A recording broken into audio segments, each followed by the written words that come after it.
There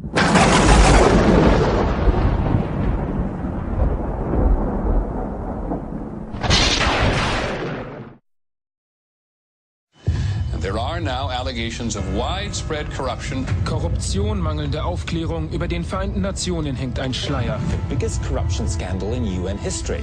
Jamais à l'ONU on n'avait connu un tel scandale. The scandal has spread to the United Nations itself.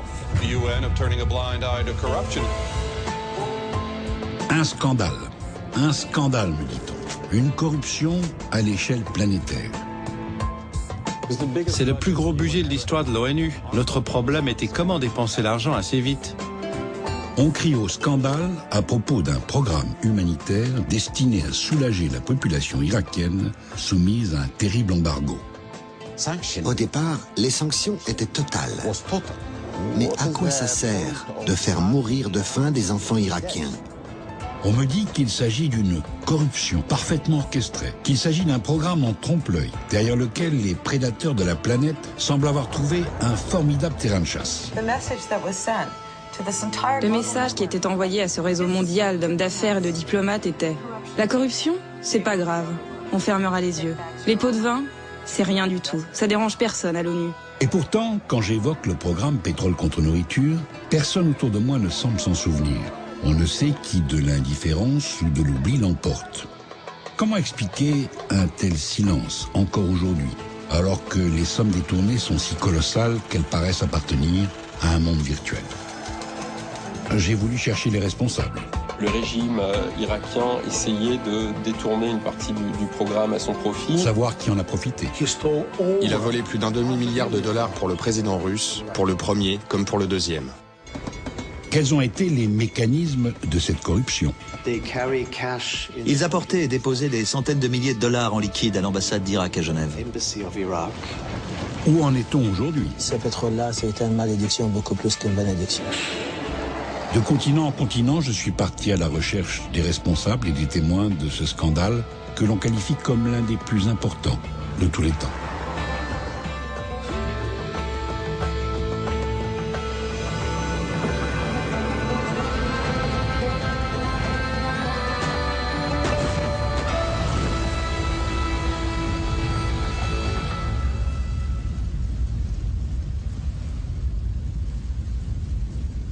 Les accusations d'un journal irakien, Saddam Hussein, aurait récompensé ses soutiens étrangers en distribuant des milliers de barils de pétrole.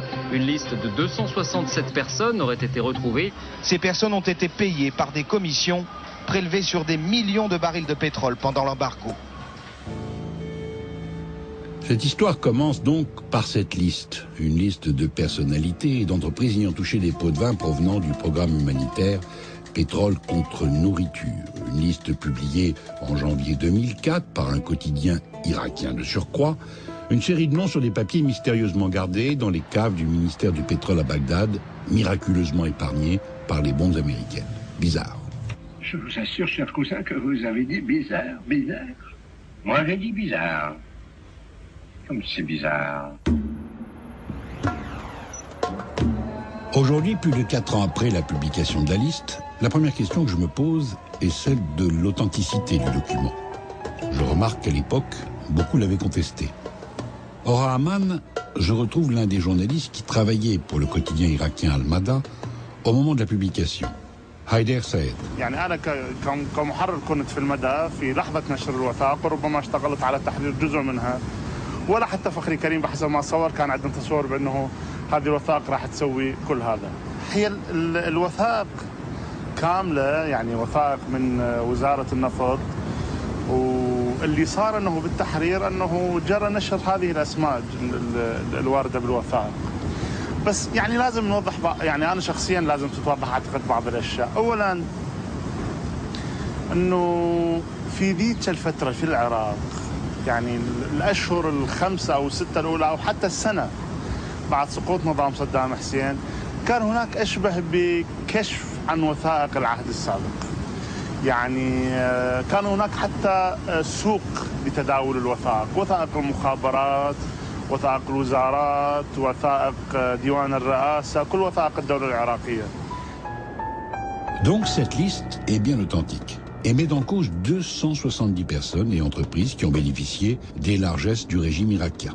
Largesses résultant du programme humanitaire mis en place par l'ONU en 1996, pétrole contre nourriture, Oil for Food, programme qui permettait à l'Irak de vendre du pétrole et d'utiliser la recette de cette vente pour acheter des biens de première nécessité. La logique est de commencer cette enquête par le commencement sur les bords de l'East River, au quartier général des Nations Unies. Mais avant tout, un retour en arrière s'impose pour situer la toile de fond sur laquelle s'inscrit ce programme. Printemps 91, à la suite de la première guerre du Golfe, l'ONU décide de neutraliser Saddam Hussein en imposant un embargo à l'Irak. Le pays va le payer très cher. En l'espace de quelques mois, la situation humanitaire devient catastrophique, les infrastructures dans les transports et l'énergie sont dévastées, l'inflation est vertigineuse. This money and 2 kilos sugar. L'Irak sombre, faute de nourriture et de médicaments, la mortalité infantile augmente de façon dramatique, les images de ces enfants rachitiques font le tour de la planète. L'opinion publique s'en émeut, à une exception près, celle de Madeleine Albright, la secrétaire d'État américaine. I mean, that's more children than died in Hiroshima. And, you know, is the price worth it? I think this is a very hard choice, but we think the price is worth it. Phrase désastreuse. L'opinion publique se soulève contre l'injustice de l'embargo, les manifestations se multiplient, la pression médiatique se fait alors sentir et les représentants des pays membres de l'ONU parlent de plus en plus d'alléger les sanctions. Et il faut trouver un moyen d'aider les Irakiens. L'idée de créer un programme humanitaire naît dès 1991.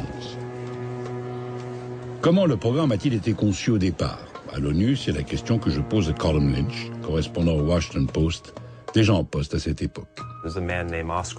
Au départ, on trouve un certain Oscar Wyatt. Il n'est pas très connu en dehors des États-Unis. C'est un négociant de pétrole texan à l'ancienne, un vrai dur à cuire. Il avait des liens avec Saddam Hussein depuis les années 70. Oscar Wyatt a très vite compris que ça lui donnerait une extraordinaire opportunité de retourner aux affaires. Lui qui n'avait plus le droit de faire des transactions pétrolières avec l'Irak. Il a d'abord contribué à générer un soutien politique en faveur de l'allègement des sanctions, puis il a tenté d'influer sur la façon dont le programme serait conçu. Il est extraordinaire de noter qu'un des anciens conseillers du président Kennedy, Ted Ranson, qui travaillait dans un cabinet d'avocats new-yorkais à l'époque, a été engagé par un assistant de M. Wyatt pour rédiger ce qui deviendrait la première mouture du programme Pétrole contre nourriture.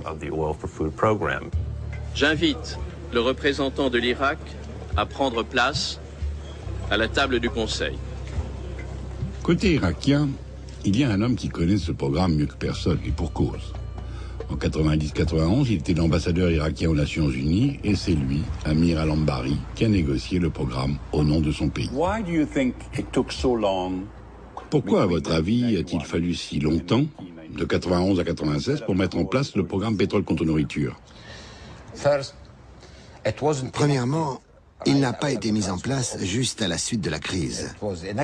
Il n'a été mis en place, il n'a été voté que lorsque l'opinion publique mondiale a commencé à faire pression parce que les Irakiens mouraient de faim. Et deuxièmement, les dirigeants irakiens de l'époque ont hésité à accepter la résolution parce qu'ils se sont dit que s'ils acceptaient, alors l'Irak allait rester soumis à des sanctions, même si la population recevait de la nourriture et des médicaments. Le 20 mai 1996, après 5 ans de tractation, Saddam accepte donc enfin les conditions de l'ONU. Le Conseil de sécurité finalise la résolution 986 et signe le programme Pétrole contre nourriture, Oil for Food. Le principe est simple, l'Irak échange son pétrole contre des biens de première nécessité. The signature of the Memorandum of Understanding is a success. This resolution is based on one of the most important objectives of the United Nations, which is to alleviate the problem of poverty and the poorest of the poor were suffering in Iraq. So it is a humanitarian resolution. And it's a great day for the United States because we were the authors of Resolution 986. And we have made sure that the people of Iraq are assured of the proper provisions, but at the same time, the very tight sanctions regime that has been imposed upon Iraq remains in place. Une grande victoire américaine, c'est le moins qu'on puisse dire. Pétrole contre nourriture est par conséquent un programme humanitaire, conçu par le big business américain, financé par les Irakiens, entériné par le Conseil de sécurité de l'ONU. Alors comment fonctionne Pétrole contre nourriture précisément? Sous le contrôle de l'ONU, les Irakiens vendent leur pétrole. Mais les compagnies pétrolières ne les payent pas directement. Elles versent l'argent sur un compte ouvert par l'ONU à la BNP Paribas. Un compte bloqué et géré par l'ONU. Cet argent peut être utilisé par l'Irak uniquement pour acheter de la nourriture et des médicaments. Tous les contrats de vente de pétrole ou d'achat de nourriture doivent être approuvés par le Conseil de sécurité. L'ampleur du programme oblige l'ONU à créer une administration spéciale pour le gérer, l'OIP, The Office of Iraqi Program, le bureau responsable du programme humanitaire en Irak. À sa tête est nommé un des secrétaires adjoints de l'organisation, Benon Sevan, chypriote. Il connaît bien l'Irak et particulièrement Tarek Aziz et Saddam Hussein. L'OIP devient très vite un État dans l'État. Et en guise de chef de cabinet, Benon Sevan engage un jeune homme de 24 ans à l'époque, Michael Soussan. Il a été au cœur du programme dès sa mise en place. C'est le plus gros budget de l'histoire de l'ONU pour une opération humanitaire. Notre problème était comment dépenser l'argent assez vite, alors que d'habitude, les programmes humanitaires sont plutôt à court de fonds.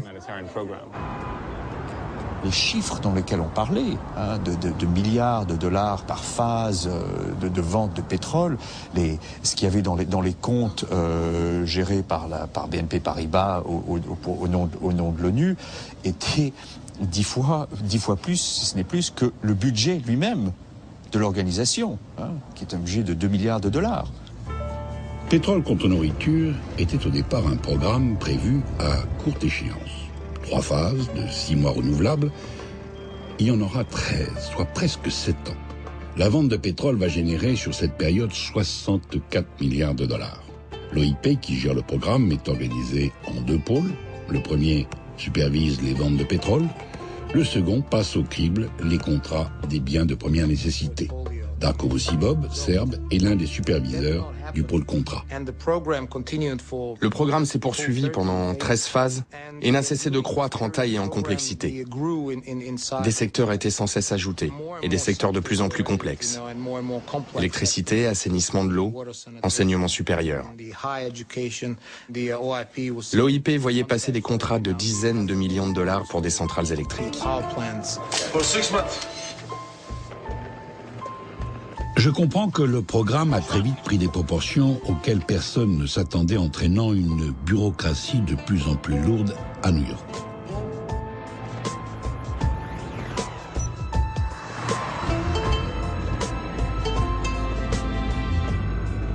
Sur le terrain, ce sont des fonctionnaires de l'ONU qui supervisaient le programme. Avec à leur tête Hans von Sponeck, un diplomate allemand qui a fait toute sa carrière au sein de l'organisation et dont les états de service en Afrique comme en Asie sont irréprochables. Je vais à sa rencontre au sud-ouest de l'Allemagne où il s'est retiré. J'ai discuté avec tous mes collègues de l'ONU et tous, ils disaient la même chose. Nous étions face à une énorme tâche humanitaire avec un soutien et un financement complètement inadaptés et avec une affreuse bureaucratisation des termes selon lesquels l'approvisionnement soi-disant humanitaire pouvait entrer en Irak. Je dis soi-disant, car même si j'étais officiellement coordinateur humanitaire des Nations Unies, je dirigeais un programme dans lequel il n'y avait pas un seul dollar de soutien international. Tout était financé par les Irakiens eux-mêmes, via le pétrole qu'on les autorisait à vendre. Alors, qu'est-ce qu'il y avait d'humanitaire là-dedans ? Première nuance d'importance, c'est l'Irak elle-même qui finance son propre programme humanitaire. C'est la première fois, depuis sa création, après la Deuxième Guerre mondiale, que l'ONU gère un programme d'aide dont elle n'est pas à l'origine du budget. Comment les Irakiens vivent le programme Pétrole contre nourriture? Retour à Amman, en Jordanie, où réside aujourd'hui une forte colonie d'Irakiens, dont certains ont occupé des postes importants sous le régime de Saddam Hussein. Parmi eux, un personnage clé de cette histoire, Dia al-Baka. C'est lui qui, à l'époque, dirige la SOMO, la Compagnie nationale des pétroles irakiens. C'est dire la puissance qui a été la sienne. Il accepte de me recevoir. Au début, le programme devait venir en aide au peuple irakien pendant 6 mois. Il devait être renouvelé tous les 6 mois. Et tous les 6 mois, on se disait, finissons la première phase. Je vous parle du point de vue des Irakiens et même des fonctionnaires.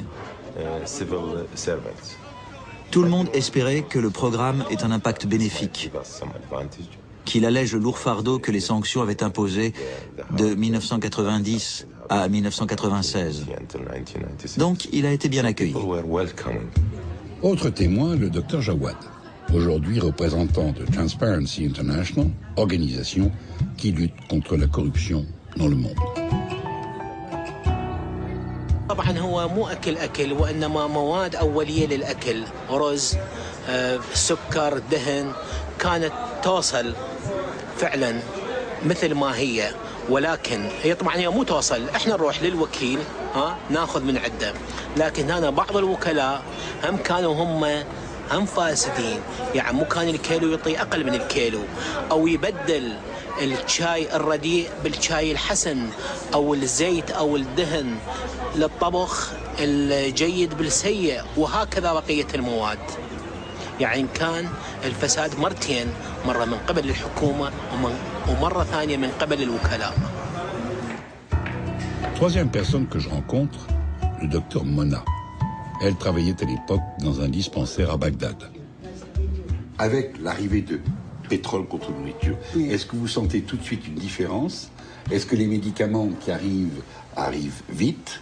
Est-ce qu'ils sont bons؟ قامت توصل أدوية أحسن شوية، تحسن الوضع، بس شنو الشركات مو الشركات العالمية المعروفة، قسم قامت توصل يعني ما معروفة المصدر، يعني مو الشركات اللي احنا متعلمين عليها مثلا عالمية معروفة، فتجي قسم فال، فإذا أريد دواء زين كان إذا نكتب للطبيب كان توصل الأدوية بسوق السوداء.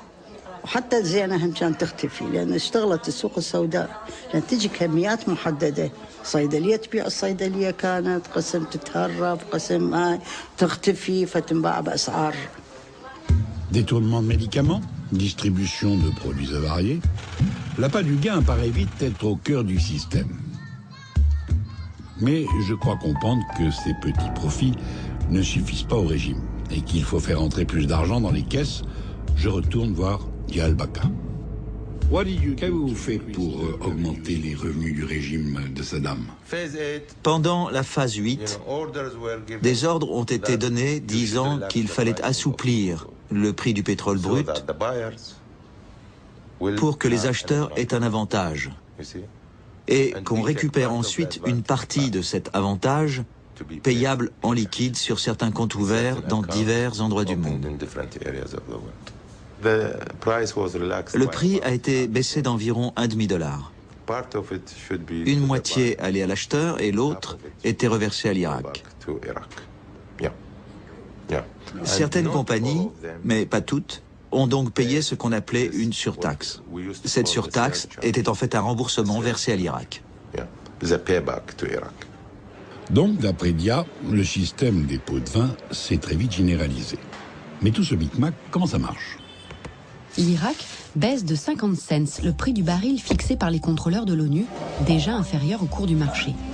Les compagnies pétrolières augmentent leurs bénéfices de 25 cents par baril et acceptent en échange de verser les 25 autres à l'État irakien. Des valises contenant des millions de dollars transitent par les ambassades irakiennes du monde entier.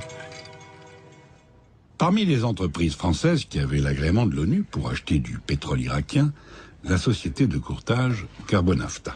avec à sa tête à l'époque l'un des hommes qui connaît le mieux les affaires pétrolières au Proche-Orient, Xavier Houzel. Comment a-t-il réagi, lui, face au principe de surtaxe imposé par le régime? Quand tout ça a commencé, les gens sérieux se sont retirés sur la pointe des pieds. Donc, on a vu des quantités d'aventuriers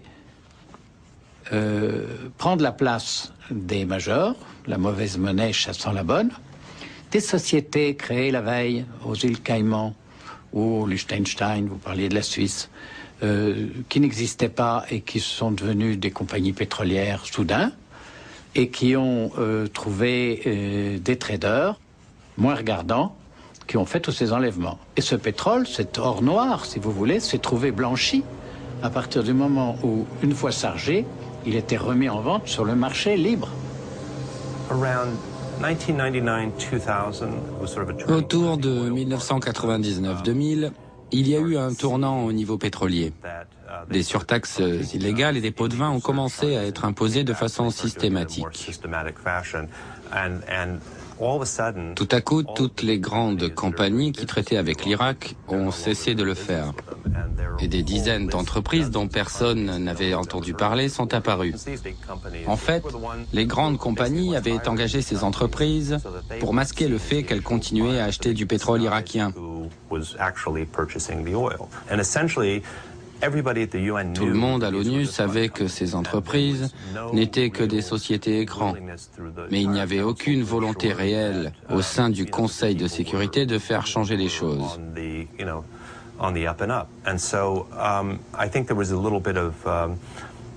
Un certain nombre de pays au Conseil de sécurité ont fermé les yeux, la Russie notamment.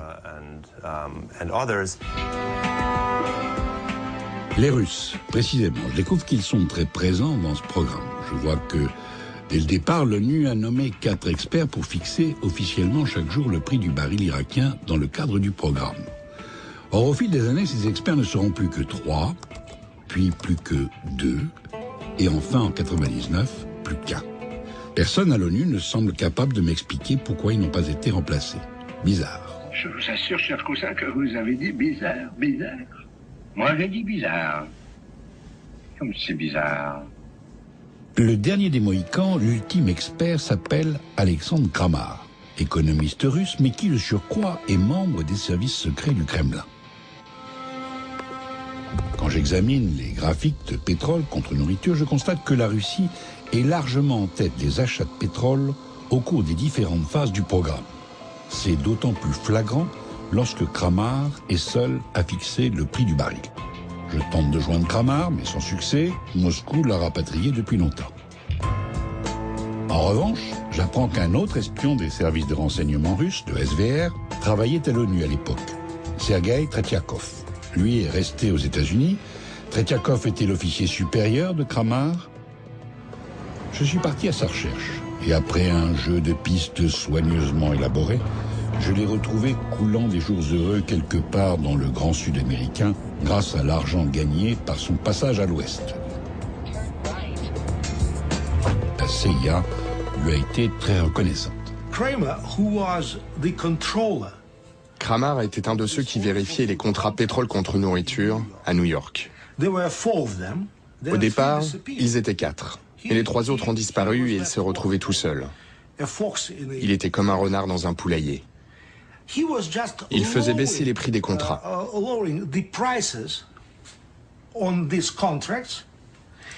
Les compagnies russes achetaient du pétrole irakien très bon marché et le revendaient immédiatement très très cher à des compagnies occidentales.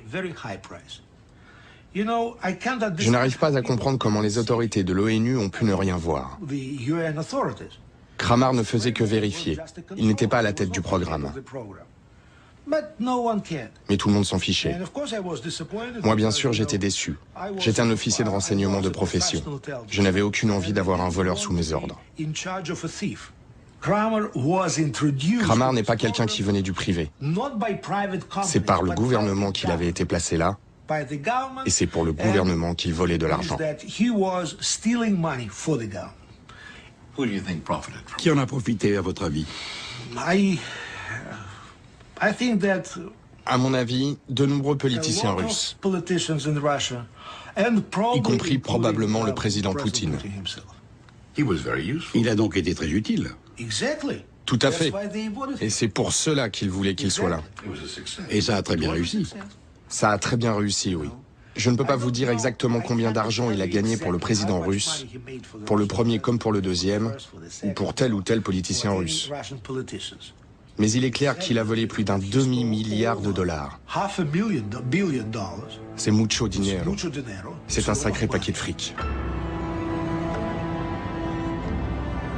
À ce stade, sur la partie pétrole du programme, si je comprends bien, 25 cents par baril, ça fait 229 millions de dollars de pots de vin versés à Saddam Hussein et son entourage. Plus de 190 millions d'euros, une somme rondelette.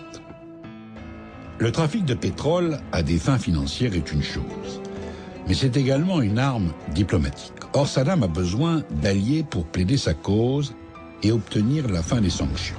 Le dictateur a compris qu'il pouvait se lancer dans un trafic d'influence en faisant profiter de la manne pétrolière les amis de l'Irak. C'est dans un café parisien que je rencontre un grand ami de l'Irak, précisément Gilles Munier. Il m'explique comment fonctionnait cet échange de bons procédés. Tout ce que vous demandaient les Irakiens, c'était d'avoir une activité. Ils ne faisaient pas ça pour vos beaux yeux. Ils vous demandaient d'avoir une activité politique en faveur de l'Irak pour faire lever l'embargo. Il y avait une réunion qui s'appelait la conférence de Bagdad, tous les 6 mois à Bagdad, présidée par Tariq Aziz, où il y avait là plus de 250 personnes, ou des 250 qui sont sur cette fameuse liste, qui venaient rendre compte de leurs activités et présenter pour les 6 mois suivants les activités qu'elles allaient développer. Donc ces activités, il fallait bien les financer. Et donc il fallait les récompenser, effectivement, il fallait les aider. Et les récompenser, il fallait financer. Je me rappelle avoir posé la question à Al-Baka, qui lui avait une vision de l'intérieur du système. Beaucoup de gens ont commencé à arriver. Des gens influents, des figures politiques, ou bien des journalistes étrangers, des gens politiquement influents dans d'autres pays du monde. Et ils recevaient une allocation de pétrole brut. Eux, c'est-à-dire de la part de Saddam. On recevait un ordre du gouvernement allouant, disons, 2 millions de barils à cette personne. Ensuite, cette personne allait essayer de vendre ce volume à un utilisateur final, à une compagnie pétrolière internationale ou à un négociant en pétrole. Et nous, on prenait quelques cents par baril pour allouer telle quantité à telle raffinerie. J'en déduis qu'un certain nombre de personnes ont accepté de jouer le jeu et donc bénéficier des coupons de pétrole. C'est dans ce cadre qu'en France, par exemple, une instruction est ouverte, entre autres, contre Charles Pasqua et Jean-Bernard Mérimée, l'ancien ambassadeur de France à l'ONU. Tous refusent de s'exprimer, sauf Gilles Munier. Son association figure sur la liste Al-Mada. Aujourd'hui, il est mis en examen. Je suis allé voir Tariq Aziz. Est-ce que je peux vous présenter une société française qui souhaiterait retirer du pétrole en Irak? Il m'a dit pourquoi pas, faites-le. Mais il me dit au préalable, il faudrait que cette société française d'abord soit sérieuse, bien sûr, qu'ensuite elle ait l'autorisation du ministère des Affaires étrangères français, du ministère de la Défense français, et ensuite quel est le quitus des Nations Unies. C'est-à-dire que sinon les Irakiens ne pouvaient absolument signer rien du tout avec ces sociétés-là.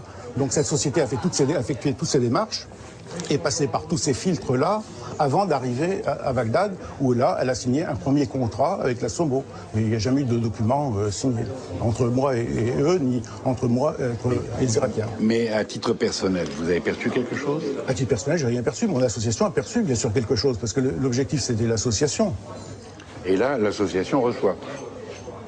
L'association reçoit pas des Irakiens. Elle reçoit de la compagnie pétrolière. La compagnie pétrolière sur ses bénéfices. D'un côté, il y a Aradio Petroleum. Oui, Aradio Petroleum, qui est une société française, oui, bien sûr. Enfin, un trader, quoi. Hein. Ouais. De l'autre, il y a la SOMO. De l'autre, il y a la SOMO, absolument, oui. Et il y a vous entre les deux.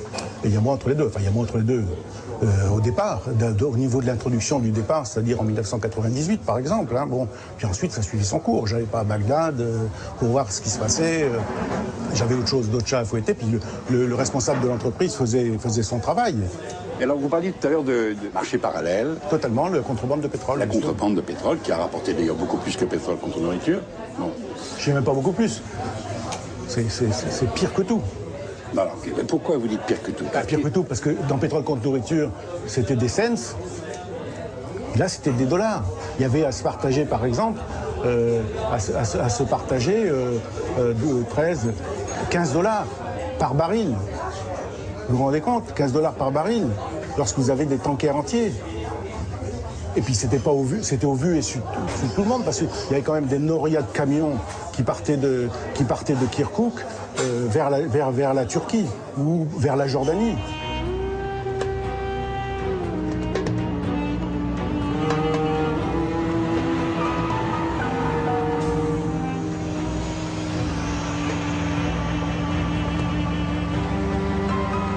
Eh oui, dès la fin de la première guerre du Golfe en 91, le régime de Saddam organise une contrebande d'État de son pétrole, en direction de la Turquie, de la Syrie, des Émirats et surtout de la Jordanie.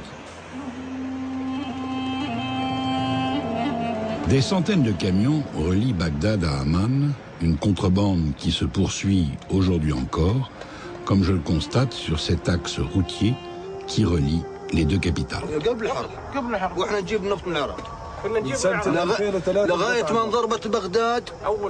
اول ضربه بغداد بطلوا يجيبوه بس على عهد صدام يا وقتي كان يجيب يوم انقطع النفط سنه 2003 هذا النفط كان يعني نفط رسمي او غير رسمي؟ النفط كان يحمل رسمي بين الحكومتين رسمي اتفاقيه ما بين الحكومتين. هو كان بيجينا نفط من العراق يعني لغايه بس انقصفت بغداد وقفنا حتى بعد ما انقصفت بغداد في شباب راحوا نزلوا وجاوبوا ضربوا.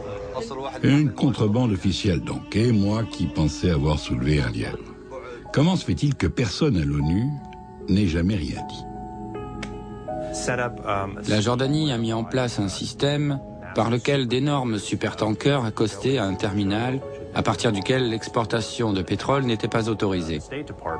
Des compagnies demandaient au département d'État américain si ce n'était pas illégal dans le cadre du programme pétrole contre nourriture. Mais les Américains leur donnaient le feu vert et l'US Navy escortait les tankers.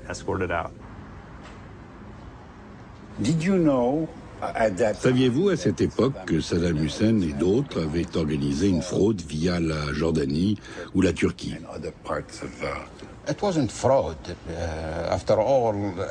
Ce n'était pas de la fraude. Après tout, ce pétrole était irakien.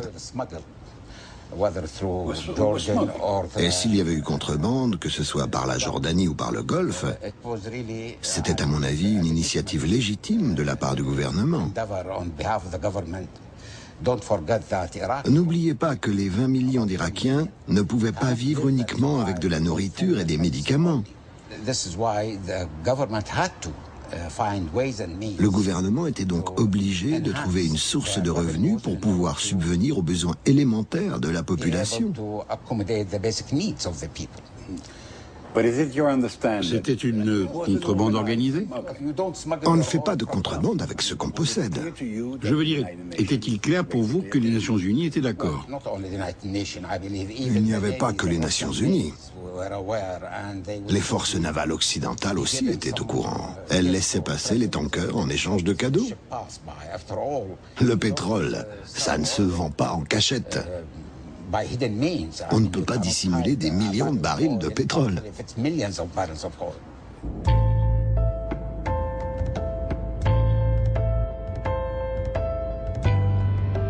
millions de barils de pétrole?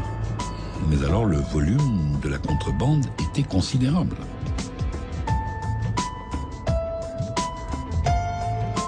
C'est à Bâle, en Suisse, que je décide d'aller chercher des éclaircissements auprès de Mark Pitt, professeur de droit qui fait autorité en matière de délinquance financière.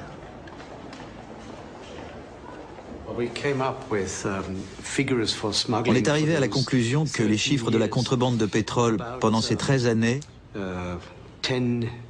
atteignent ou dépassent les 10 milliards de dollars. Que ce soit par la route, par la mer ou par oléoduc. Ce chiffre dépasse largement celui des paiements illégaux. Donc, en plus des 229 millions de paiements illégaux, viennent s'ajouter 10 milliards de contrebande, rien que ça. Revenons à pétrole contre nourriture. Pendant toute la durée du programme, 64 milliards de dollars résultant de la vente de pétrole irakien sont venus s'entasser sur un compte ouvert par l'ONU à la BNP Paribas. Or, cette banque ne figure pas dans la liste des établissements financiers proposés par l'ONU au moment de la négociation du programme. Comment la BNP Paribas a-t-elle été finalement choisie? J'appelle à droite à gauche, c'est l'amnésie ou le silence. Aux Nations Unies, personne ne semble s'en souvenir. Les dirigeants de l'époque sont en prison ou ont été exécutés, et je ne surprends personne en précisant que la BNP ne souhaite pas s'exprimer. Je passe maintenant au deuxième volet du programme. Sur les 64 milliards générés par les ventes de pétrole, 34 milliards ont servi pour les achats de marchandises. Comment s'effectuaient les transactions?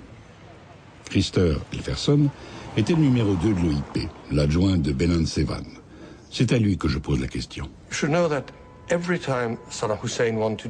Il faut savoir qu'à chaque fois que Saddam Hussein ou son gouvernement voulait acheter quelque chose, le contrat passait d'abord par le gouvernement du pays où était située l'entreprise, puis par le comité 661 composé des 15 pays qui siégeaient au Conseil de sécurité. Chacun de ces 15 pays pouvait examiner les contrats. Le Royaume-Uni et les États-Unis en particulier y passaient énormément de temps. Certains ont été bloqués définitivement et d'autres longuement retardés. Mais pourquoi au sein du Conseil de sécurité, les États-Unis et la Grande-Bretagne étaient-ils si pointilleux sur la validation des contrats? Je me souviens que c'est pour forcer Saddam Hussein à arrêter son programme de développement d'armes de destruction massive que l'embargo a été mis en place. Avec pendant 7 ans des inspecteurs sillonnant le pays à la recherche de fabriques d'armes chimiques sous la pression anglo-américaine.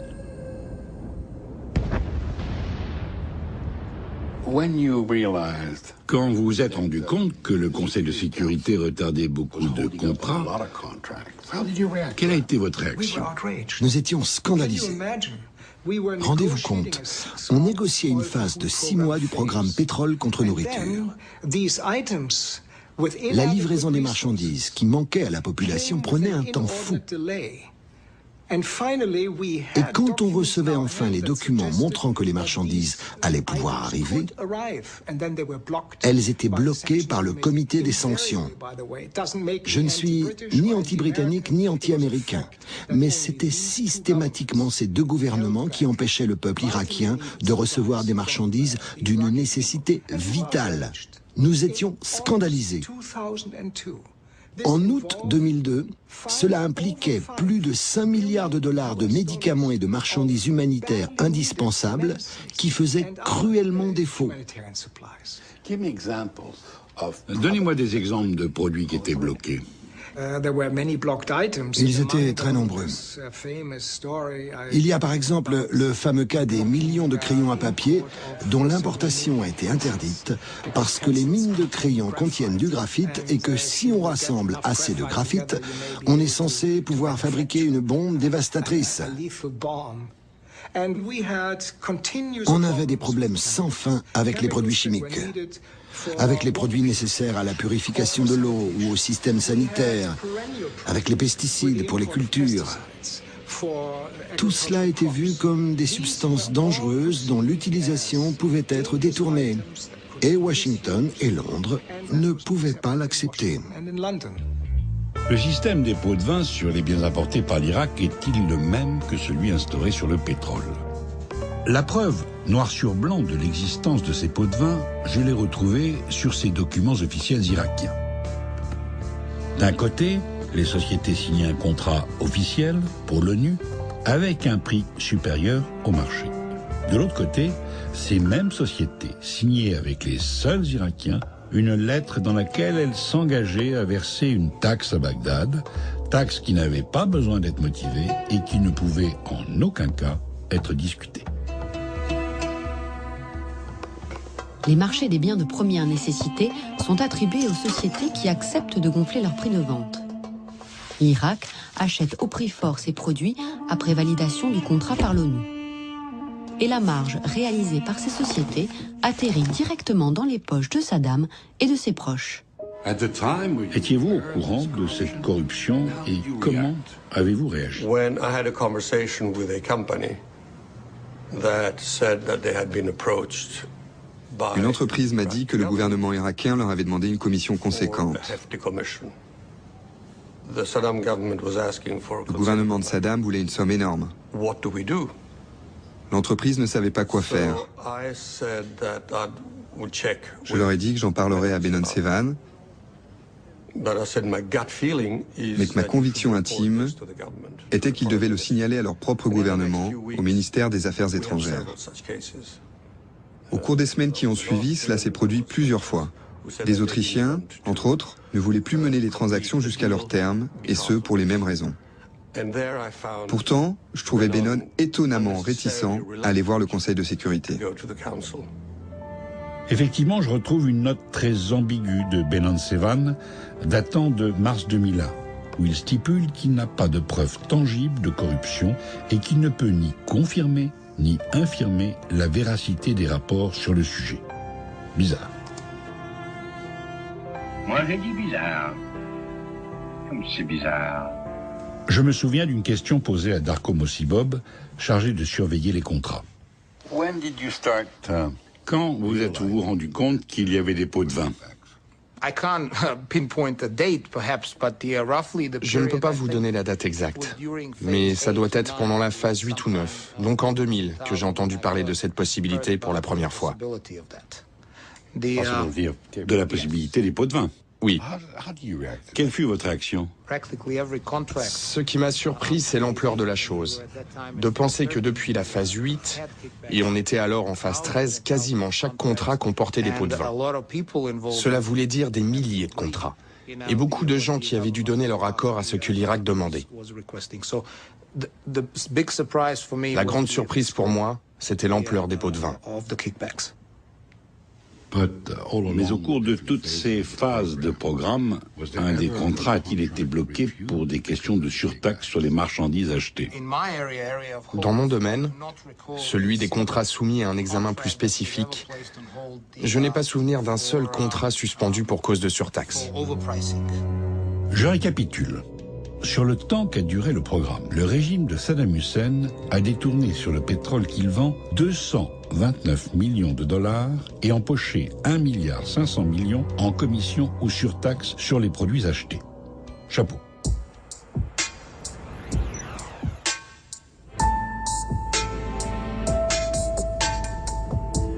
Et qui sont les grands bénéficiaires de cette fraude? Toutes les entreprises et personnalités qui ont profité du programme, bien sûr. Évidemment, Saddam Hussein lui-même et les centaines de membres du parti Baas qui formaient sa cour. Une cour qui coule des jours heureux sur le golfe Persique, dans cette ville de Dubaï. J'y retrouve notamment un jeune baron du régime, Mohamed Awad, qui était aussi l'ami d'Uday, le fils assassiné de Saddam Hussein. Vous savez que la presse internationale écrit que Saddam Hussein, ses deux fils, ont, au cours des années, détourné beaucoup d'argent sur ce programme.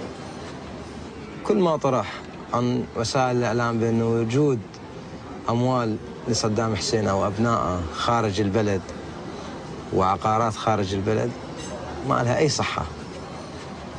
فلم يجدوا لصدام حسين لا خارج البلد ولا داخل البلد أي ملك باسم صدام حسين. ولكن الفساد داخل العراق لم يكن هناك فساد داخل العراق. وخاصة بهذا الموضوع كون العراق لن يستلم دولار واحد من تلك المذكرة التي كانت تطلق عليها النفط مقابل الغذاء والدواء. ورا دخول الأمريكان لبغداد ورا سقوط بغداد أخذوا غراضهم بالشو وطلعوا جنط كاملة بها دولارات. صحيح صحيح. حصلت هذه الحالات أنه بلد فوضى، فميزانية الدولة بأكملها أصبحت لدى أشخاص.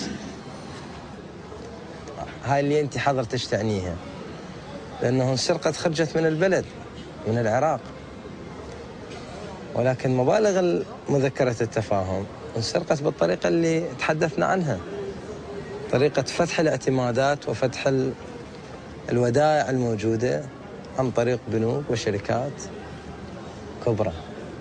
هذا اللي حصل. لكن نعم، في أشخاص خرجوا من العراق وبحوزتهم ملايين من الدولارات، لكن تسأليني عن أسمائهم ما أقدر أقول لك يعني من هم.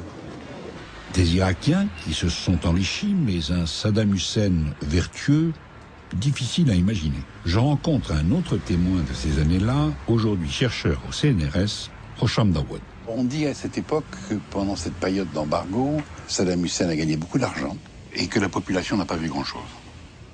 Ça, c'est aussi vrai. L'objectif numéro 1, c'était de pouvoir de rester sur place, de survivre politiquement. La distribution de l'argent parmi ses relatifs, ça devenait primordial. Parmi ses subordonnés, très important. Ça devenait quelque chose pour acheter la dignitaire, pour acheter la structure tribale, acheter dans l'essence l'allégeance, la subordination. Aussi leur dévouement au pouvoir. Quand la presse dit « tout ça a servi à bâtir des palais et à mener une vie de débauche », je ne partage pas cet avis. Saddam a certes fait bâtir des palais et sa famille et lui avaient effectivement un train de vie extravagant, mais une grande partie de cet argent a servi à l'administration du pays.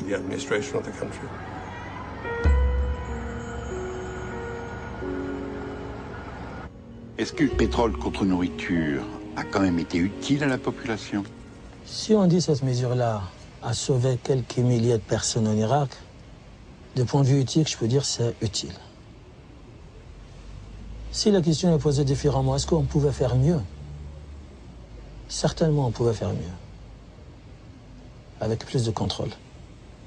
Mais ce qui nous scandalisait au départ, c'est le salaire de fonctionnaires qui se trouvaient sur place. Ceux qui étaient humanitaires ou pseudo-humanitaires envoyés par les Nations Unies, ils faisaient la fortune de leur vie une fois qu'ils sont sur place en Irak. Des salaires somptueux, des avantages, le tout pour aller aider les Irakiens. Or, on voyait que la plupart de ces gens-là, ils venaient ici assez souvent pour s'enrichir. Je dois avouer que je suis très impressionné par ce que le programme a accompli. L'apport en calories de la population a augmenté de 90% durant le programme. La malnutrition a chuté. La polio a été éradiquée, etc. On peut dire sans exagérer que pendant cette période, nous avons maintenu 27 millions d'Irakiens en vie et en relativement bonne santé. Pour nous, c'est une énorme source de fierté. Cela nous attriste donc beaucoup de lire dans la presse que pétrole contre nourriture a été un gigantesque scandale. Car en vérité, il a sauvé de nombreuses vies, ce qui n'est pas du tout la même chose. Nous avons fourni de la nourriture, des médicaments. Nous avons tenté de conserver un minimum de qualité au niveau de l'eau et de l'assainissement. Nous avons agi sur le plan de l'éducation, même si nous n'en avons pas fait assez, loin de là. Tout allait dans la bonne direction. Mais malheureusement, c'était très loin de ce que méritaient les Irakiens, qui n'étaient que de simples spectateurs innocents de ce conflit, pour survivre dignement et décemment.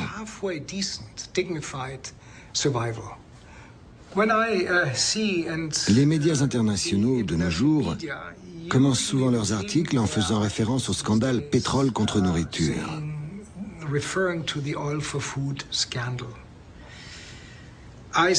Je me demande toujours si dans leur article, ils découvriront le vrai scandale. Le scandale qui consiste à avoir imposé à une nation tout entière la misère, la mort, le désespoir. Pour moi, c'est ça, le vrai scandale. En février 2000, vous avez décidé de démissionner. Qu'est-ce qui vous a poussé à prendre cette décision? Si j'avais poursuivi plus longtemps ma mission à Bagdad, je me serais rendu complice de ce que l'histoire jugera plus tard comme l'une des pires erreurs commises dans une situation de crise par les Nations Unies. Il était hors de question que j'accepte cela. Les ventes de pétrole ont donc rapporté 64 milliards de dollars. Mais à quoi correspond la part de gâteau redistribuée à UNCC? Et d'abord, qu'est-ce que UNCC? Sur chaque dollar de pétrole vendu pendant le programme, 30% sont prélevés par l'ONU pour le remboursement des dommages causés par l'Irak pendant la guerre contre le Koweït. UNCC est la commission chargée de recueillir les doléances et de répartir l'argent entre les plaignants. Pour comprendre, retour sur la première guerre du Golfe et ses conséquences. Le 2 août 90, l'Irak envahit le Koweït. Les troupes de Saddam se livrent à un pillage sans retenue du pays. La communauté internationale, unanime, réagit. En quelques heures, cette armée irakienne tant redoutée est anéantie. En pleine débâcle, les troupes de Saddam ont mis le Koweït à feu et à sang. Les puits de pétrole brûlent par centaines et provoquent une gigantesque marée noire. Il est décidé que l'Irak paiera pour les dommages causés. Pour en savoir un peu plus sur UNCC, je décide de me rendre sur les bords de la Tamise pour retrouver l'avocat britannique Jeremy Carver. Sa mission, défendre les plaintes déposées par le Koweït et assurer à l'Émirat un maximum de dédommagement.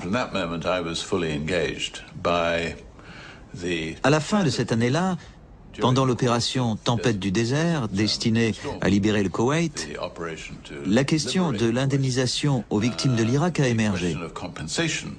J'ai été très impliqué dans l'établissement de ce qui a été appelé la Commission d'indemnisation des Nations Unies ou UNCC. Combien d'argent a été distribué en tant qu'indemnisation?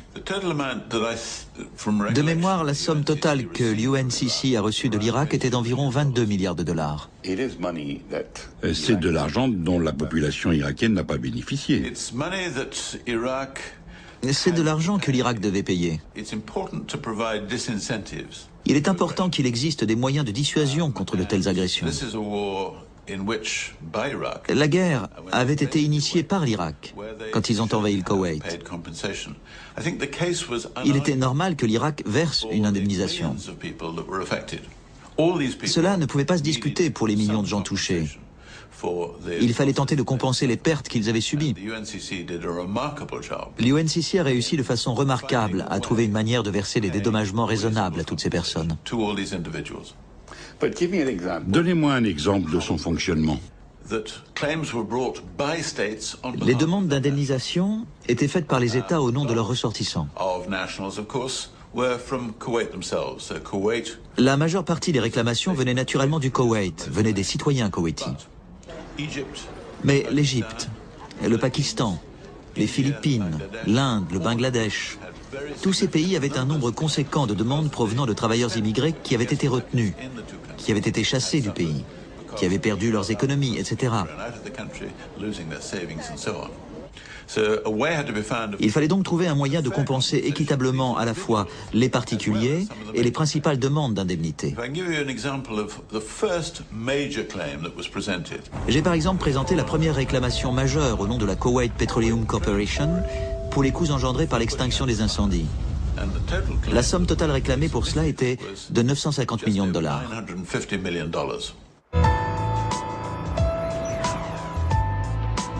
Mais alors comment l'Irak se défend-elle au sein de UNCC? Autrement dit, chaque fois qu'un pays sollicite un dédommagement, Bagdad peut-elle contester la validité de la plainte?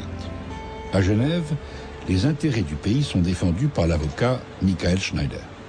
un des éléments les plus difficiles et les plus répréhensibles de ce processus, c'était que l'Irak ne pouvait pas disposer de ses propres fonds et n'avait pas les moyens à sa disposition dans le cadre de UNCC lui-même pour organiser sa défense. Est-ce que vous êtes en train de me dire, maître, que ceux qui mettent en place toute cette organisation considèrent que l'Irak n'a pas à se défendre? L'organisation a été mise en place sans participation de l'Irak. On est parti de l'hypothèse que la responsabilité de l'Irak pour l'invasion et la guerre était établie, de sorte qu'il n'y avait que des questions de quantum, du montant de la réparation à établir. Le monde entier a été invité à faire ces réclamations. Et c'est presque 100 pays du monde qui ont découvert les dommages qui leur étaient été causés par cette invasion du Koweït par l'Irak. Et pour vous, les droits de l'Irak ont été respectés dans cette affaire? Et le grand défaut de ce processus, c'est la manière de laquelle les droits de l'Irak ont été négligés. À un moment où la mortalité infantile atteignait des sommets, 30% des revenus du pétrole étaient détournés pour dédommager des entreprises et des gouvernements prospères. Ils auraient pu attendre. Et s'ils avaient attendu, certains Irakiens seraient toujours en vie aujourd'hui. Certains Irakiens ne souffriraient pas de troubles mentaux. Certains Irakiens ne seraient pas dans l'indigence.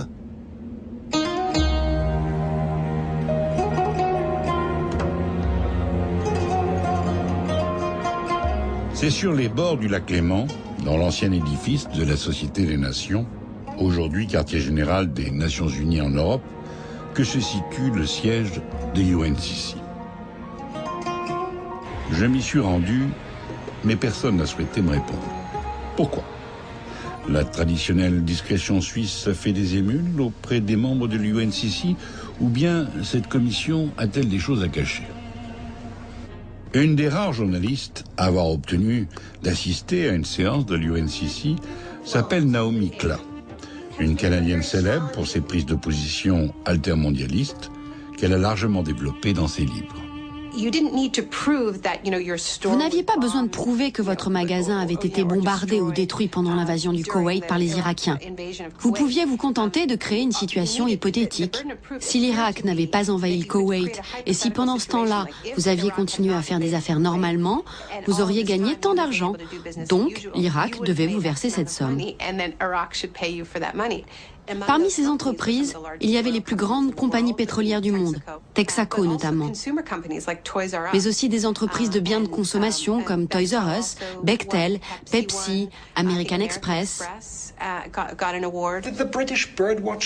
Même la société ornithologique britannique a reçu de l'argent. 2 kibboutz israéliens ont été indemnisés pour la perte de revenus touristiques, alors qu'ils se situent sur le plateau du Golan, dans des zones syriennes occupées. Et savez-vous le comble? Eh bien, j'ai découvert sur le site de l'ONU que l'Irak verse aujourd'hui encore 5% de toutes ses recettes pétrolières au titre des réparations de dommages de guerre à UNCC. Je résume. Pétrole contre nourriture est un programme auquel 4500 sociétés de toutes les nationalités ont participé et dont certaines ont largement profité. Une corruption parfaitement organisée, à tel point qu'il me paraît impensable qu'elle n'ait pas été dénoncée bien avant la publication de la fameuse liste du journal irakien Al-Mada. Car je vous rappelle que ce n'est qu'en janvier 2004 que le quotidien irakien publie ce document, dénonçant plus de 40 pays ayant bénéficié des faveurs de Saddam Hussein. Le scandale de corruption autour du programme a alors fait les choux gras de la presse. Une aubaine pour les journaux conservateurs américains et pour cause, l'ONU est dans leur ligne de mire depuis qu'elle a refusé de soutenir l'invasion de l'Irak par les forces de la coalition en 2003. The weaknesses in the oil for food program raises serious questions about the United Nations' ability to enforce sanctions and administer a humanitarian aid program in the future. On était, je crois, un peu naïfs parce qu'on se sent toujours, en tant qu'onusien, On se dit toujours on est les bons, on ne va pas nous attaquer parce qu'on faisait notre travail. On faisait un travail dont le but était de nourrir le peuple irakien, de les aider. Je crois que l'administration en elle-même s'est réveillée trop tard. Et la déferlante était déjà sur nous. Le secrétaire général des Nations Unies était terrifié par toute cette affaire. Il avait peur d'être poussé à la démission. Donc il a fait ce qu'il devait faire parce qu'il avait le dos au mur. Il a mis en place une énorme unité d'investigation avec des pouvoirs extraordinaires dirigés par Paul Volcker pour enquêter sur le programme. On n'avait jamais vu ça et ça m'étonnerait qu'on le revoie un jour. 30 millions de dollars par an, un nombre d'enquêteurs illimité. Et les enquêteurs de la commission Volcker allaient dans les bureaux, sur les disques durs des ordinateurs, dans les placards, allaient dans le bureau de Kofi Annan, lui demander qui il avait vu tel jour, à telle heure, etc.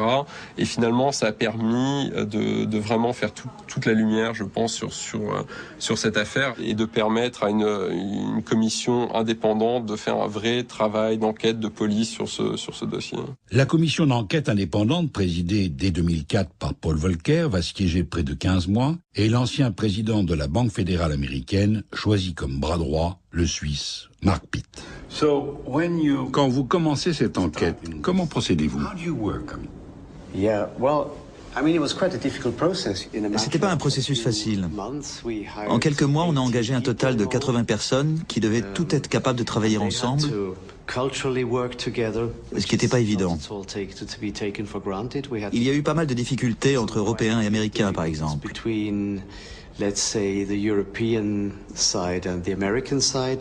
On n'a probablement pas eu accès à toutes les informations, c'est clair. On a eu environ 12 millions de documents.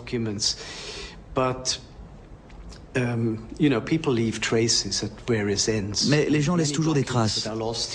Et on a retrouvé par d'autres biais de nombreux documents qui nous manquaient. Je m'intéressais particulièrement à la façon de soudoyer. Sur un des murs de ce bâtiment, on avait accroché un tableau de 4 ou 5 mètres de long qui nous permettait de visualiser les intermédiaires.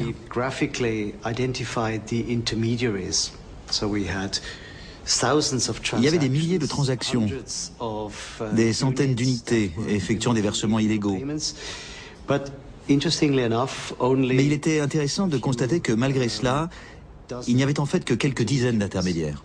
Notre immense diagramme traçait des liens qui nous ont permis d'identifier les points centraux, les personnes qui rendaient tout cela possible. J'ai pu en déduire la manière dont fonctionne la corruption de façon plus générale dans le monde entier. Au terme de l'enquête, je vous présente le bébé. Il pèse plus de 2000 pages et pointe le doigt sur un certain nombre de responsables. What I do want to emphasize is that the corruption of the program has Saddam and by many participants, and it was substantial, could not have been nearly so pervasive if there had been more disciplined management by the UN and its agencies. Dans cet immeuble réside l'une des plus grandes adversaires de l'ONU, Claudia Rosset. Je la rencontre car c'est elle qui a commencé à sonner la charge bien avant la publication de la liste d'Almada. Vous êtes d'accord si je vous dis que l'ONU, le Conseil de sécurité, est supervisé par des pays qui ont dit oui à tout cela? Il y a des responsables, oui. Le Conseil de sécurité a effectivement approuvé tout cela. Il faudrait aller voir les 15 pays membres et leur demander s'ils avaient perdu la tête.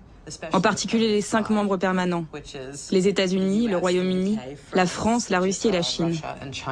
On sait aujourd'hui que Kofi Annan était au courant de la corruption, que le Conseil de sécurité était au courant de la corruption, mais ils ont joué cette comédie à l'insu du grand public. Mais s'il y a bien une personne qui aurait dû prendre ses responsabilités et révéler publiquement que le programme était affreusement corrompu, c'est le secrétaire général. Pourquoi? Parce qu'il se doit d'être au-dessus des intérêts particuliers des États membres. Il aurait dû dire « Quelque chose affecte l'intégrité des Nations Unies. Voilà ce qui ne va pas. Voilà ce que Kofi Annan aurait dû faire. »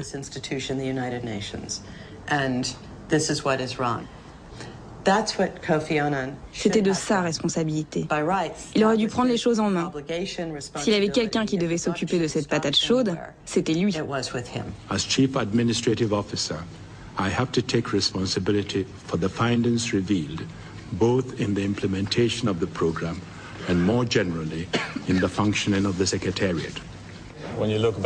Si on repense au nombre de personnes qui étaient au courant des pratiques de corruption, tant dans l'exportation du pétrole que dans l'importation des marchandises humanitaires, il y avait l'ensemble du personnel et de la direction de l'ONU, l'ensemble du Conseil de sécurité, les médias, les correspondants pétroliers qui couvraient la vente du pétrole irakien en négociant étaient au courant.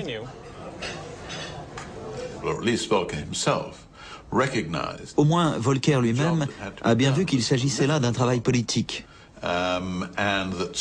et qu'il fallait trouver des boucs émissaires pour apaiser la meute assoiffée de sang de la presse conservatrice. Mr. Bernard Savon, in fact, did repeatedly solicit oil allocations for a small trading company called AMAP. Je vous dis tout de suite que Benan Sevan, qui, je vous le rappelle, chapeautait tout le programme en tant que directeur de l'OIP, a dû sentir le vent débouler. Il a quitté précipitamment New York, la veille de la publication du rapport, et vit aujourd'hui dans son pays natal, quelque part à Chypre. Il clame son innocence, mais il n'a jamais répondu à nos sollicitations. Une seule personne appartenant aux Nations Unies a été montrée du doigt, Benan Sevan. Un seul homme peut-il payer pour toute l'organisation, à votre avis? Je pense que c'est beaucoup plus compliqué que ça. Le rapport principal, qui fait 500 ou 600 pages, montre à quel point les dysfonctionnements du Conseil de sécurité ont été sérieux.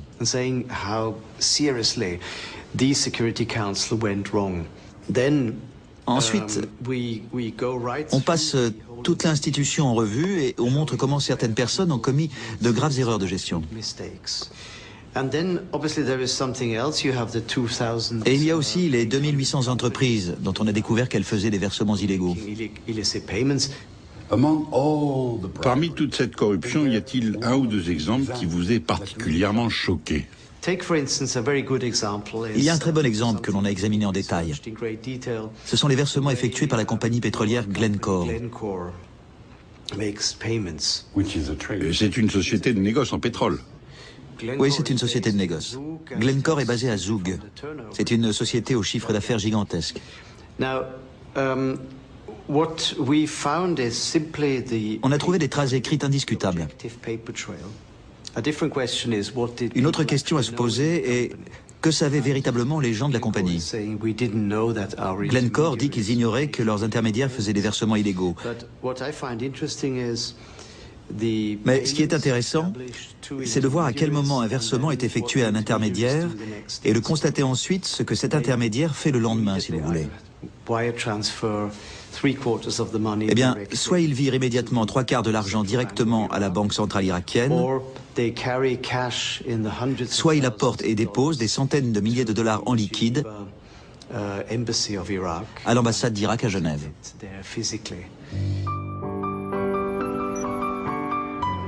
Me voilà donc sur le lac de Zugersi, où s'étend la petite ville moyenâgeuse de Zug.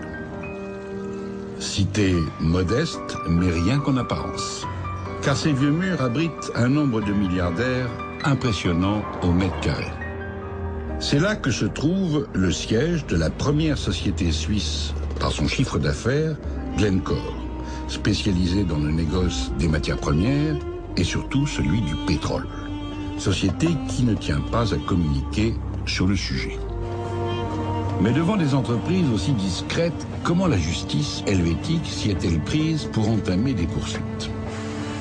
C'est le procureur général en charge du dossier, Claude Nicati, qui m'a donné la réponse.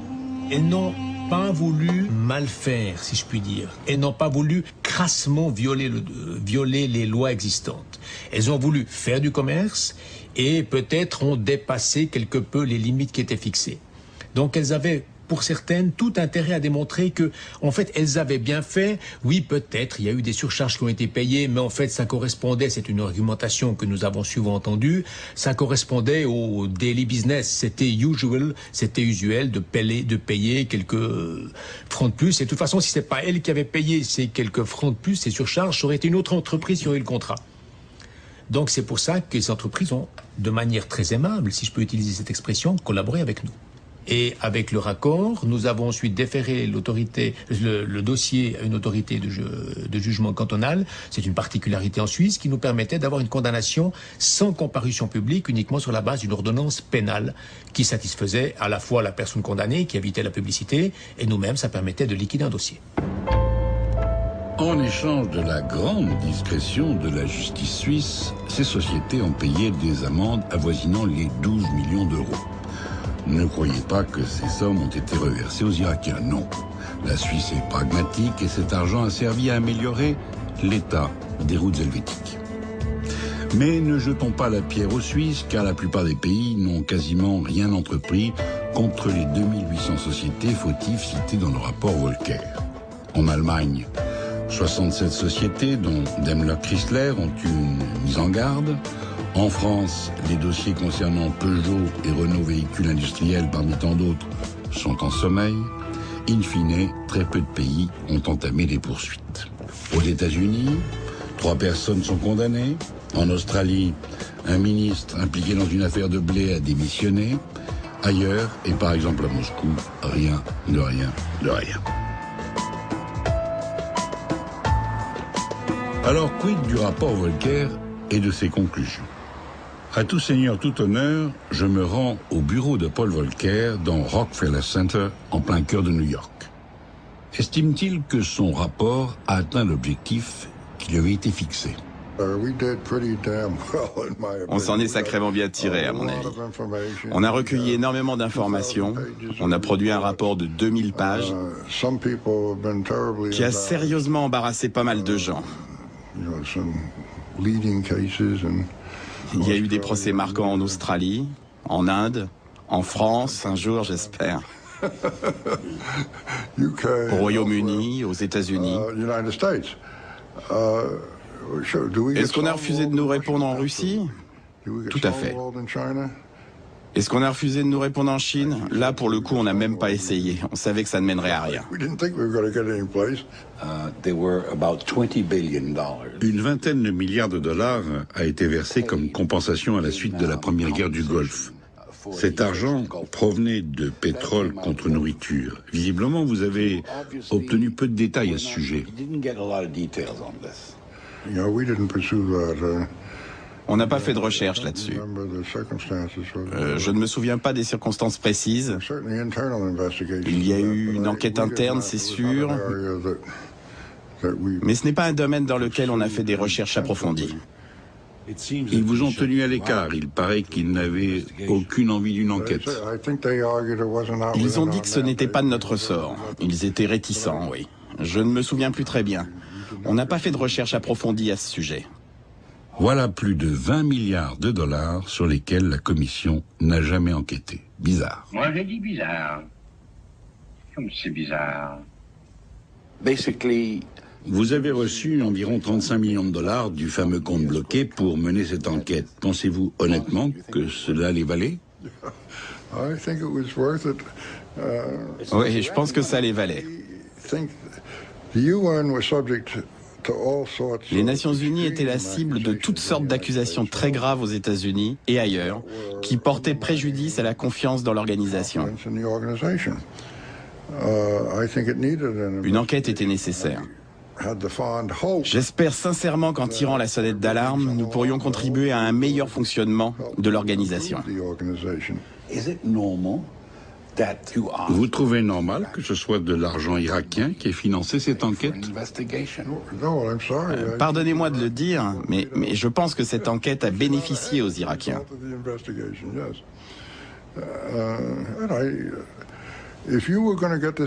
Si on voulait que cette enquête se fasse efficacement, qu'elle se fasse rapidement, il fallait à tout prix éviter les processus financiers archaïques et constipés de l'ONU.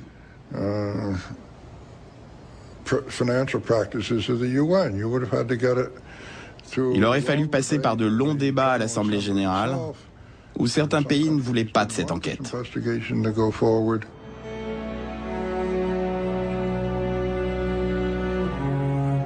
Dans leur conclusion, les membres de la commission Volcker proposent une série de réformes à l'ONU pour lui éviter de connaître les mêmes déboires. L'organisation en a-t-elle tiré des leçons?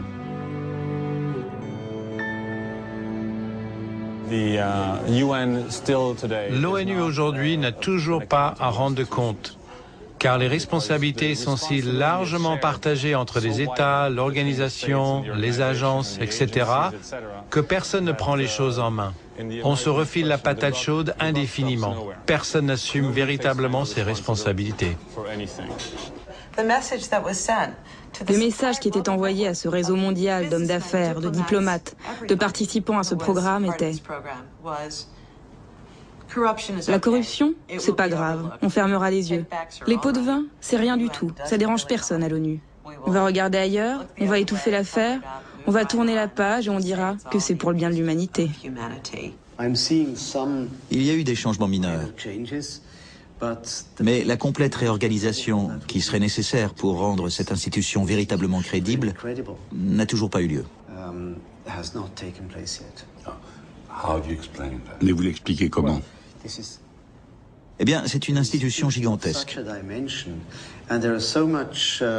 Beaucoup de gens ont intérêt à empêcher tout changement. Il y a beaucoup de bureaucrates satisfaits de leur poste qui n'ont aucune envie de retourner dans leur pays d'origine. Il est plus important pour eux de s'accrocher à un boulot plutôt que de faire ce boulot. Il y a une logique inhérente à cette énorme institution qui la rend inefficace. Je ne suis pas en train de dire que c'est une mauvaise institution, elle est nécessaire, mais elle est extrêmement inefficace. Il y a beaucoup de gaspillage. En fait, je me rends compte que l'ensemble du programme ressemble un peu à un puzzle. 2 milliards par-ci, 20 milliards par-là, et brusquement une pièce qui manque.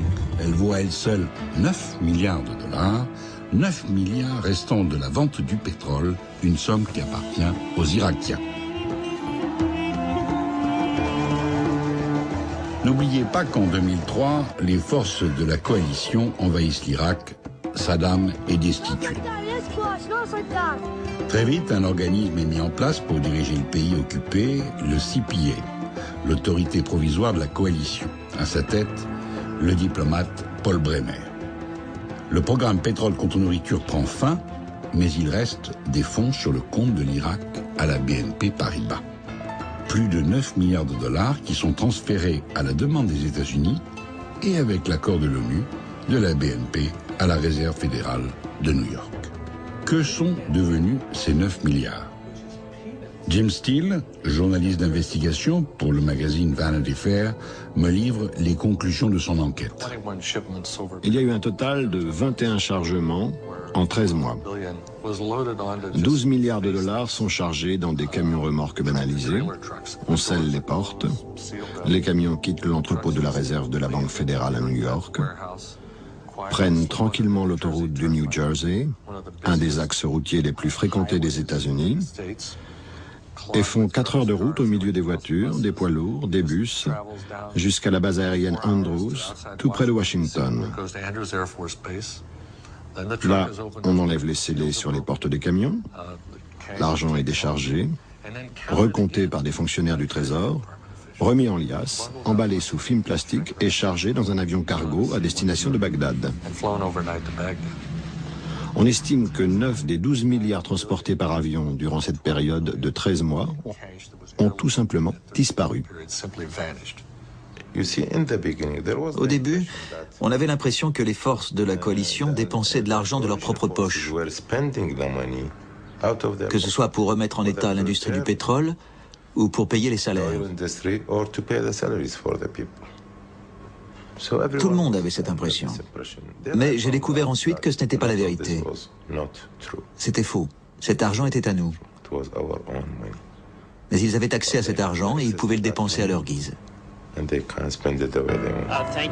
Mais comment une telle somme a-t-elle pu disparaître? Je me souviens que le Congrès américain a posé la question à Paul Bremer, proconsul, responsable des opérations sur place. The numbers are so large that it doesn't seem possible that they're true. Who in their right mind would send 360 tons of cash into a war zone? But that's exactly what our government did. Ideally, we would have liked to put those records straight before paying the salaries and pensions. But as often in Iraq, the ideal collided with the harsh realities on the ground. We simply could not delay paying salaries and pensions. Delay would have been demoralizing and unfair to the millions of Iraqi families, and it might well have exacerbated danger to the American soldiers on the ground. Une partie en cash aurait servi à payer les salaires des fonctionnaires irakiens. Parmi les témoins de la période Paul Bremer, l'un de ses bras droits, Frank Willis. Il est à l'époque le conseiller du ministre du Transport irakien, autant dire qu'il était le ministre des Transports. Il y avait de l'argent américain partout, plein de billets de $100 tout neufs. C'était le Far West. Un capitaine de l'armée de l'air était régulièrement chargé d'aller au sous-sol du palais, où se trouvait notre QG, pour retirer de grosses sommes d'argent liquide, qu'il mettait littéralement dans un sac. Ensuite, il prenait sa voiture pour passer inaperçu. Il ne prenait pas un véhicule de l'armée américaine. Il préférait conduire un petit pick-up irakien. Et il partait faire une tournée de distribution de sacs d'argent liquide. On devait procéder comme ça au début parce qu'il n'y avait pas de système bancaire. Entre le travail accompli et l'argent donné, est-ce que cela vous a paru juste? J'ai des sérieux doutes là-dessus. J'étais notamment en charge de l'aviation civile et en particulier de l'aéroport international de Bagdad. Le groupe qui a remporté le marché et qui devait assurer la sécurité des opérations civiles à l'aéroport n'avait jamais exercé cette activité auparavant. Pire, cette compagnie, qui s'appelle Custer Battles, a été créée après l'obtention du contrat pour assurer la sécurité, tout en n'ayant, selon moi, aucune expérience en la matière. Donc, que ce soit les termes du contrat ou son attribution, tout ça sentait mauvais. C'est une société dirigée par deux types très jeunes, Custer et Battles. L'un des deux est un ancien agent de la CIA. À l'aéroport de Bagdad, ils ont pris possession du matériel, des chariots élévateurs par exemple, qui appartenaient aux Irakiens. Ils les ont repeints et ils ont facturé aux CPA la valeur de ces chariots, qu'ils avaient en fait volés au peuple irakien. Un jour, notre fameux capitaine est descendu au sous-sol avec une brouette. Il a retiré $2 millions et il les a apportés dans mon bureau. Et j'ai appelé Custer Battles et je leur ai suggéré d'amener un gros sac de jute pour emporter leurs $2 millions. Il y a une photo de moi devant ces $2 millions. Ils étaient en coupure de $100, emballés dans du plastique sous vide par bloc de $100 000. On appelait ça une brique. On a joué au football américain avec les briques avant que Custer Battles ne vienne les chercher. Tout était en liquide. Je n'avais jamais vu $2 millions en liquide de ma vie. Ça fait quoi de jouer au football américain avec 2 millions? Ça, c'était grisant, grisant. Vous avez fait ça parce que c'était grisant? Devant tout cet argent, on se dit, est-ce que quelqu'un s'en percevrait si je mettais une brique dans ma poche et que je me barrais avec? Et vous pensez que certains ont été tentés? Pas mal de gens ont succombé à la tentation de prendre cet argent et sont partis les poches pleines. Il y a donc eu une enquête sur cette fraude avérée. Des gens ont tiré la sonnette d'alarme. Et un tribunal américain a jugé qu'ils étaient coupables de fraude à l'encontre du gouvernement américain.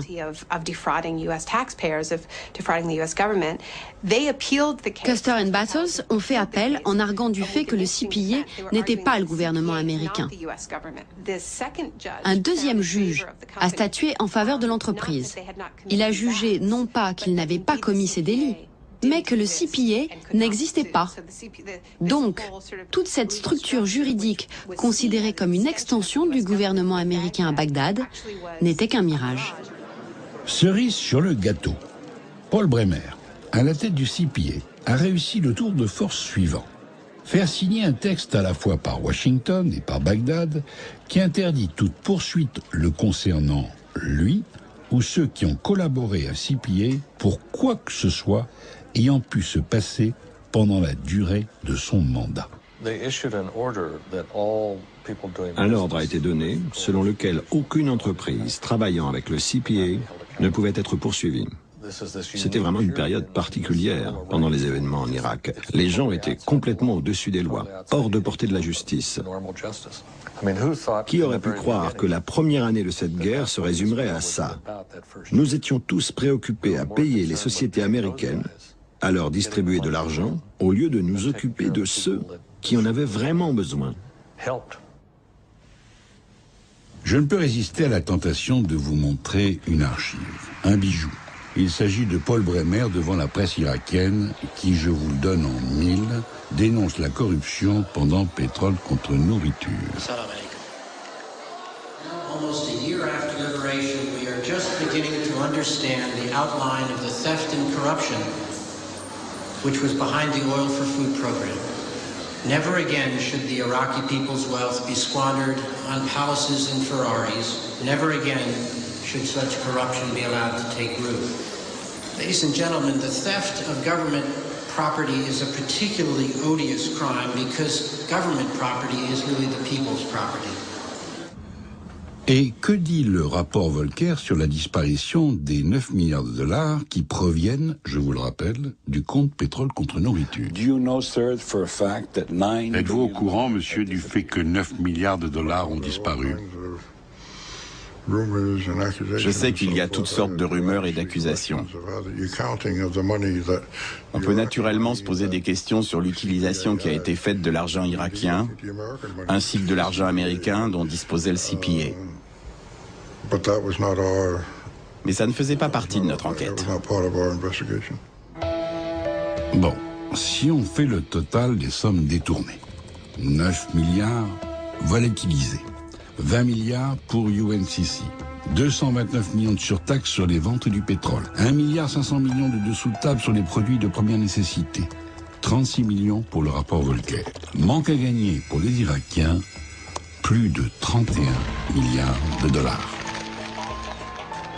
À parcourir le Proche-Orient, je n'ai pas cessé d'entendre le mot arabe « façade ». Et savez-vous ce que « façade » veut dire? Tout simplement corruption. Et quand je regarde le bâtiment de l'ONU, je ne peux que constater qu'il a effectivement servi de façade à une corruption parfaitement orchestrée. Mais orchestrée par qui? Par tous les membres de l'organisation, c'est-à-dire les quelques 192 pays de la planète. En d'autres termes, nous tous. D'une certaine manière, l'ONU a été blâmée parfois pour les erreurs des États membres, c'est-à-dire c'est les pays du Conseil de sécurité qui ont mis au point ce programme, ce sont ces pays-là qui ont décidé de ces règles, ce sont ces pays-là qui ont accepté finalement de donner à Saddam Hussein la possibilité de choisir les pays auxquels il vendait du pétrole, de choisir les pays auxquels il achetait des biens humanitaires. De choisir sa banque. De choisir sa banque. Et donc finalement, tous les problèmes qu'a connu le programme ensuite en germe existaient dès sa mise en place par le Conseil de sécurité. C'est aussi les 15 membres du Conseil de sécurité qui le géraient, qui décidaient de quel contrat passer, quel contrat était bloqué. Et donc finalement, c'est l'ONU, le secrétariat général de l'ONU, Kofi Annan à l'époque, qui a été le plus montré du doigt, alors que sans doute les États avaient une part de responsabilité très importante qu'ils n'ont pas entièrement assumée. Devant le petit hôtel où je résidais, il y avait un jeune mendiant. J'avais en quelque sorte fini par adopter ce petit garçon. Puis est arrivé le moment où j'ai quitté Bagdad. La voiture a fait 50 mètres et on a pris sur la droite. Et le petit garçon était là, au coin de la rue. Je me suis arrêté, je suis descendu de voiture, il s'est avancé vers moi et tout à coup, il s'est caché le visage dans les mains et il s'est mis à pleurer. Moi aussi j'étais en larmes. Car cet enfant représentait pour moi tout ce qui aurait pu être évité dans cette tragique affaire gérée de façon si déplorable par les Nations Unies. Je me demande ce que ce petit garçon est devenu. J'espère qu'il va bien. Et aujourd'hui, on ne parle plus d'ailleurs de démocratie et de droits de l'homme. On parle, est-il possible de stabiliser la situation? Est-il possible d'avoir un consensus entre les Irakiens autour d'une forme de pouvoir? Est-il concevable de créer une dynamique politique? Est-ce que l'Irak vivra?